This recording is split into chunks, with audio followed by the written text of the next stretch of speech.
Attention, attention, this is History Lost in Time. And welcome to episode 66 of the History Lost in Time podcast. This podcast is available in German and English and can be found on YouTube, Spotify, Podcast.de, Blue Sky and Instagram.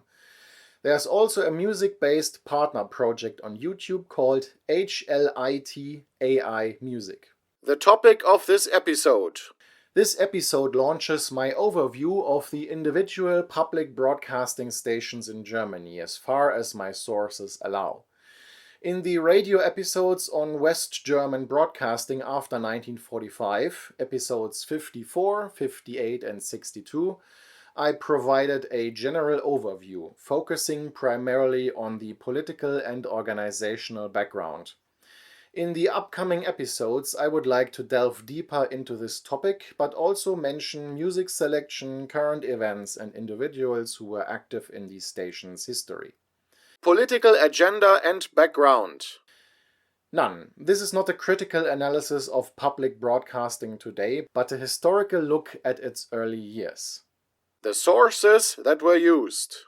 In addition to online sources, especially the Radio Bremen website, I will use the book We Greet All Our Listeners, Radio Bremen's Early Years by Michael Augustin and Peter Dahl, which was produced in 1995 by Radio Bremen and Edition Temmen.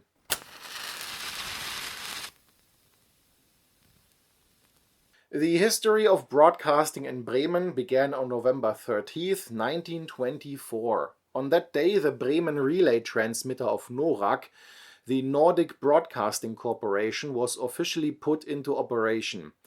The transmitter initially operated from the radio hall of the City Theatre, later from the former Trade Museum and finally from the old City Scales building on Langenstraße. The medium-wave transmitter was operated with a mere 250 watts of power, a power output easily exceeded by any modern electric kettle. At the time, NORAC's programming consisted primarily of music and cultural and educational programs, including readings and lectures. News was only broadcast in a limited form, as the state had mandated strict neutrality for broadcasting, and to ensure this, current events and political content were largely prohibited. According to the Radio Bremen book, however, NORAC saw itself more than the other Weimar stations as a current affairs and journalistic medium, and therefore explored the possibilities of news broadcasts. The Bremen relay station began providing its own content for NORAC quite early on. Early highlights included an opera broadcast in 1925, an organ concert from Bremen Cathedral in 1926, and broadcasts commemorating the centenary celebrations in Bremerhaven in 1927.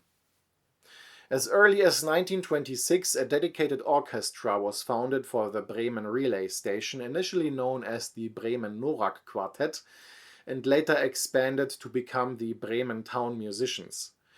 The number of radio listeners in Bremen was initially small. In 1924, there were 10,300 registered radio sets in Bremen. By 1932, this number had risen to nearly 61,000. Even back then, there were conflicts between Bremen and the large broadcaster based in Hamburg, something that would later continue with the NWDR and the NDR. While Bremen strove for greater consideration of its own interests within NORAC, Bremen's influence gradually declined. Initially, the Bremen station contributed 3 to 4 hours of its own programming daily, but by the early 1930s, this had dropped to just 10 hours per week. Furthermore, the Bremen station lost its own frequency and was forced to broadcast NORAC's standard programming. In 1932, under the government of Franz von Papen, broadcasting in Germany was nationalized and programming standardized. When the Nazis seized power in January 1933, they were therefore able to launch their own nationwide radio program. The Papen government had already completed the groundwork for this. For the Bremen station, this meant a further dramatic loss of importance. Program contributions dwindled to almost nothing. Bremen's school radio broadcasts were discontinued as early as 1933, and original spoken word contributions became increasingly rare. The importance of the Bremen radio station increased again with the outbreak of war. As a major city in northwestern Germany, Bremen was within range of Allied bomber formations from an early stage. The Bremen station now had to regularly broadcast early warnings about approaching bomber squadrons. Bremen was directly attacked around 170 times. In addition, there were of course the many advance warnings of bomber formations flying near Bremen that could have attacked the city. The town hall concerts were suspended between 39 and 42. However, they were resumed in 1942 as a signal to the population that Bremen was still very much alive. This aligned with Goebbels' wartime broadcasting plan: distraction, reassurance, and relaxation. The Alte Stadtwaage broadcasting center was destroyed in October 1944. However, Bremen's broadcasting facilities remained intact, so that messages could be transmitted from a nearby bunker until the city was occupied. For Bremen, the war ended on April 27, 1945, with the city's occupation by British troops. Initially, Bremen was part of the British occupation zone and therefore received its broadcasting from NWDR, the Northwest German Broadcasting Corporation, headquartered in Hamburg. This station was essentially the successor to NORAC, modeled after the BBC, and provided programming to the entire British zone: Lower Saxony, Hamburg, Schleswig-Holstein, Bremen, West Berlin, and North Rhine-Westphalia. However, because the Americans, whose occupation zone was located more in the south of the country, insisted on their own supply port, Bremen and Bremerhaven were separated from the British zone and became an American enclave in the north. The Americans began building their own radio station for the local population, contributing equipment and funding. American Sergeant Edward E. Harriman, born in Hamburg, oversaw the station's construction. On December 23, 1945, Radio Bremen went on the air. According to the source text, page 15, the first announcement, initially broadcast in English and later in German, was: "This is Radio Bremen on 210 meters, 1429 kilocycles. Radio Bremen is on the air daily from 7 to 9 p.m. Hier ist Radio Bremen auf Welle 210 gleich 1429 Kilohertz. Wir senden täglich von 19 bis 21 Uhr. Begrüßen alle unsere Hörer." On page 30 of the source text, the following is stated regarding this first broadcast. After several test broadcasts, the time had come on December 23, 1945.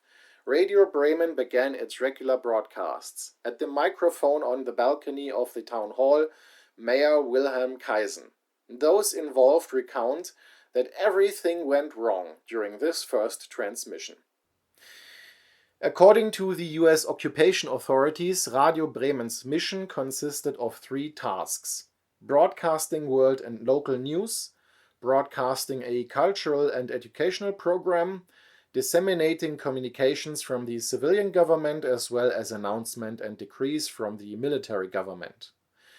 The following article appeared in the Weser-Kurier on October 31, 1945, and is reprinted in the book source on page 29, further explaining the station's mission. Among the Germans, only those are to build up German radio that have proved through their intellectual resistance during the past years that they are strong enough to provide German culture with a sound foundation upon which to rebuild. In this way, Radio Bremen is to be a driving force and encourager of what Bremen, as a cultural city, can offer the entire cultural world. The newspaper Weser-Kurier published appeals for anyone with broadcasting experience to contact the station. One of the station's first employees was Hans-Günther Österreich, who had run the Belgrade military radio station during the war and had made Lale Andersen's song Lili Marleen world famous. This proved to be a stroke of luck for the station, as Österreich brought with him a deep understanding of music and entertainment programming. To be able to produce any programming at all, however, materials were needed. Almost nothing from the old Reich Broadcasting Corporation was available locally. The station therefore launched further appeals for materials through the Weser-Kurier newspaper, records and books on every conceivable subject for the station's cultural department. The Americans supplied the technical equipment, transmitters mounted on an army truck and an outside broadcast van, which was a converted American 2.5-ton truck. The initial transmission power was a meager 2 kilowatts, roughly the power of a modern vacuum cleaner. But that had to suffice for the city area. The initially very short program, only 2 hours in the evening, was expanded to 4 hours in February 46, then to 6 hours and finally to 8 hours daily from 1947 onwards. On page 51 of the book one can find notes by the director Walter Gerdes describing the program structure from October 1947. According to these notes, Radio Bremen broadcast a morning program from 6:30 to 9 a.m., a midday program from 12 to 2 p.m., and an evening program from 5 to 11 p.m. during what was then radio prime time. The tone of broadcasts back then was different than it is today. Reporters made a great effort to paint pictures with words.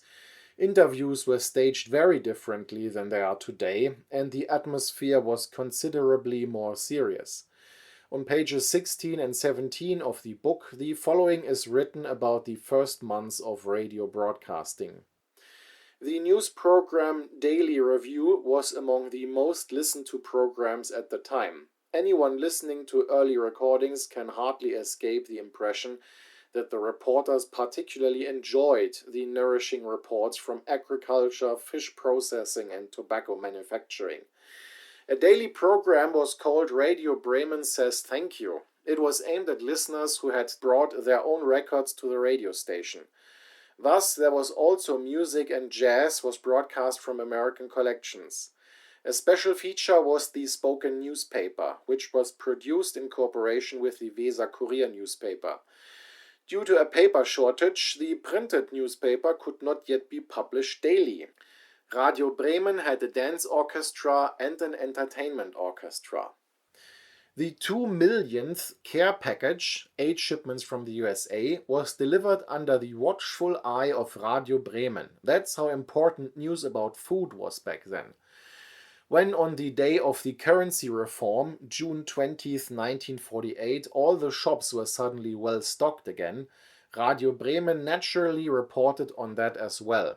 The first unloading of a coffee steamer from Brazil was also the top news story of the day, and the unloading of the cargo was even supervised by the police.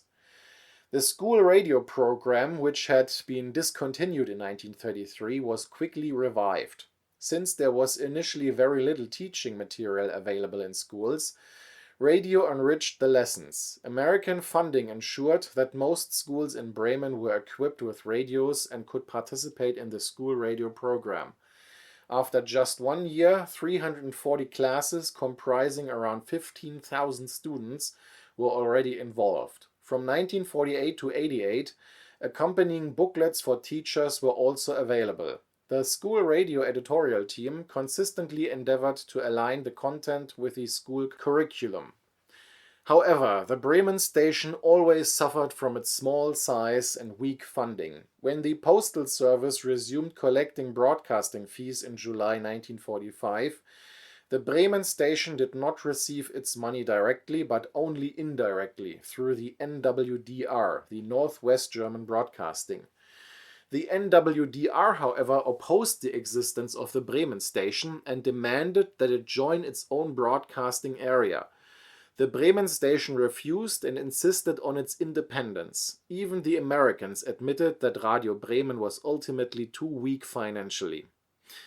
As early as February 46, Walter Gerdes, a German, became deputy director of Radio Bremen. For the time being, however, the station remained under American control. From July 1946, Gerdes served as director. He then assisted the Bremen Senate in drafting a broadcasting law, which, however, did not come into effect until the spring of '49. At that point, Radio Bremen was transferred to German control. In 1948, Radio Bremen established a branch office in Bremerhaven. The program Voice of America had also been broadcast via Radio Bremen since 1946. The then mayor of Bremen gave Radio Bremen the following advice, printed in the book source on page 53. Maintain the local focus, because it's of more interest to people outside than is often assumed. The large NWDR, which could of course also be heard in Bremen, was considered too broad in scope and lacking in regional focus, which was probably unavoidable for a station that had to cover half of West Germany and West Berlin with just one program. Radio Bremen, on the other hand, could concentrate strongly on Bremen and Bremerhaven. Thanks to a generous American financial injection, Radio Bremen was able to build a new broadcasting center on Heinrich-Hertz-Straße and move in by July 1950. However, financial problems persisted. At the beginning of 1951, 60 employees had to be laid off to keep the station afloat. Nevertheless, there were enough funds to replace the old American broadcast van with a new small red one. Radio Bremen gained national political significance when in 1952 it broadcast the transfer of Heligoland to the Federal Republic of Germany. Incidentally, the broadcasting fee remained at 2 Deutsche Marks at that time, as it had been since 1924. Advertising on Radio Bremen initially cost 8 Deutsche Marks per second. In the early 1950s, the Bonn government under Chancellor Adenauer attempted to bring broadcasting in Germany under its own control. During the Weimar Republic and the Nazi era, broadcasting had been controlled and organized by the national government. Now the individual states held the decisive authority. Radio Bremen saw this as an opportunity and largely attempted to cooperate with the Bonn government, while the states and other broadcasting corporations offered varying degrees of resistance. The book source describes on page 20 how far the Bremen station went in accommodating the Bonn government, even violating ethical boundaries in the process. At that time, Radio Bremen went to an astonishing extent to comply with the wishes of the federal government. Once a week, listeners' questions were answered, interspersed with sham questions whose answers were obtained directly from the federal government's Press and Information Office. This program ran until mid-1956. The cooperation with Bonn, however, brought the Bremen station no additional funding, and the Adenauer government's attempt at centralization ultimately failed. In December 1956, Radio Bremen had to lay off 76 employees and disband its orchestra to avoid financial collapse. In 1957, the station was forced to capitulate to NDR, the North German successor to NWDR, and signed a contract that ended its independence. However, the contract never came into effect. In July 1957, Heinz Kerneck became the new director of the station. His primary goal was to maintain the independence of the Bremen station. He succeeded in establishing good personal relationships with the NDR management. With the help of the ARD Financial Equalization Scheme, which became a permanent institution in April 1959, Radio Bremen was able to get its financial problems under control. Until 1952, Radio Bremen had only one radio program. This evolved into the station Bremen 1, which still exists today. From April 1952, a second program was introduced, primarily focused on cultural programming with spoken word segments and classical and contemporary music. It was broadcast on FM from the outset. This program still exists today as Bremen 2. In its early days, Radio Bremen was able to attract big names to its programming or at least broadcast their performances live. Many people will surely recognize the following names: Hans-Joachim Kuhlenkampf, Heinz Rühmann, Lale Andersen, Heinz Erhardt, Josephine Baker, Elvis Presley, Inge Meisel, Rudi Carrell, and Loriot, Vico von Bülow. The country's political elite also frequented Radio Bremen, including Chancellors Konrad Adenauer, Ludwig Erhard, Kurt Georg Kiesinger and Willy Brandt. One of the most popular radio programs was a crime satire with the curious title Dickie Dick Dickens, which aired from 1959 and ran for 3 seasons with a total of 40 episodes. The series revolves around the pickpocket Dickie Dick Dickens, who wreaks havoc in Chicago. The show was a huge hit and achieved cult status. Unfortunately, the tapes disappeared from the radio archives under mysterious circumstances. Seasons 2 and 3 were recovered using recordings from listeners, and Season 1 was reproduced in 2008. When television launched in West Germany in 1954, Radio Bremen was among the first to participate. The station had already been running a small television project since 1952.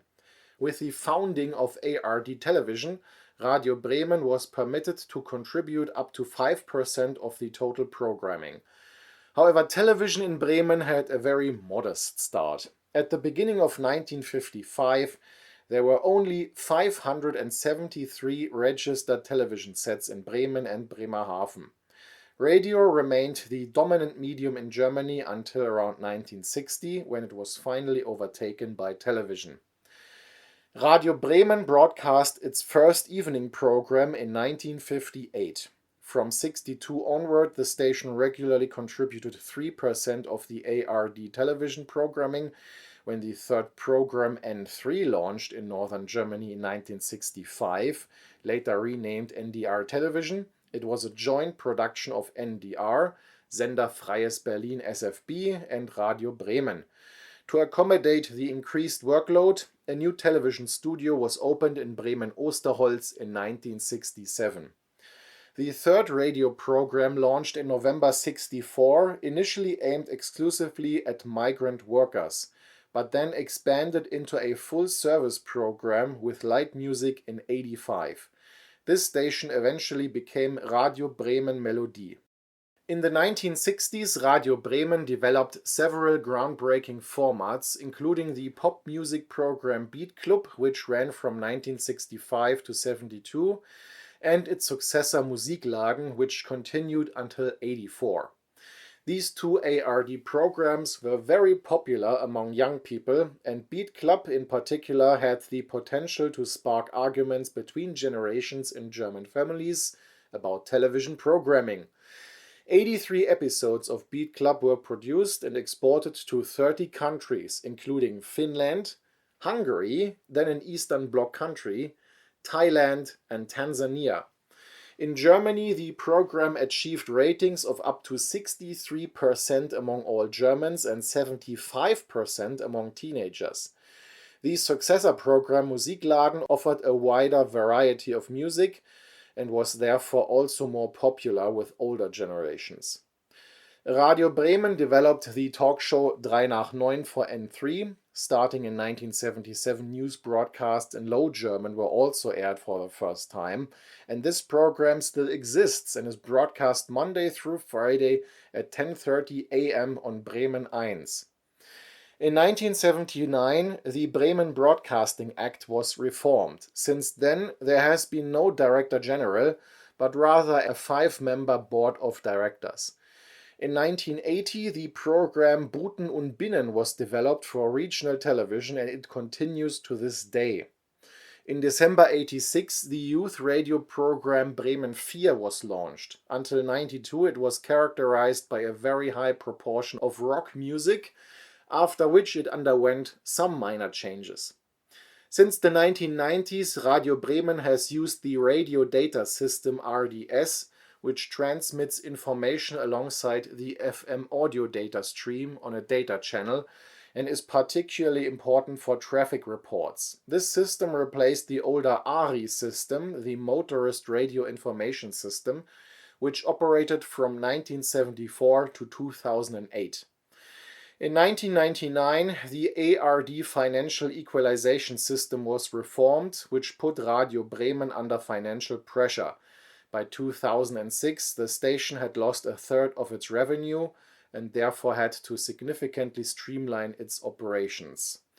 In April 2010, Radio Bremen 1 ceased broadcasting on medium wave.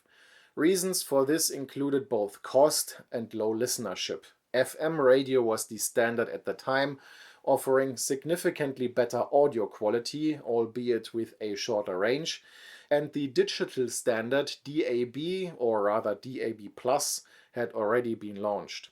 Currently, as of early 2026, Radio Bremen broadcasts the following radio programs: Bremen 1, which primarily features oldies, melodic pop and sports; Bremen 2, which can be considered a mixed daytime companion program; Bremen Cosmo, the global sounds radio produced in cooperation with WDR and RBB; Bremen 4, which primarily broadcasts pop and rock; Bremen 5, the parliamentary radio station which works closely with NDR Info; and Bremen Next, the youth station. A few finishing words. That was a journey through the eventful history of Radio Bremen, from its humble beginnings as a 250-watt transmitter in the city's Way House to its current status as an innovative breeding ground for cult programs like Beat Club. It's impressive to see how this small broadcaster has maintained its independence against all odds and financial storms. Next on the agenda is the history of Süddeutscher Rundfunk, or SDR. Thank you. This was History Lost in Time.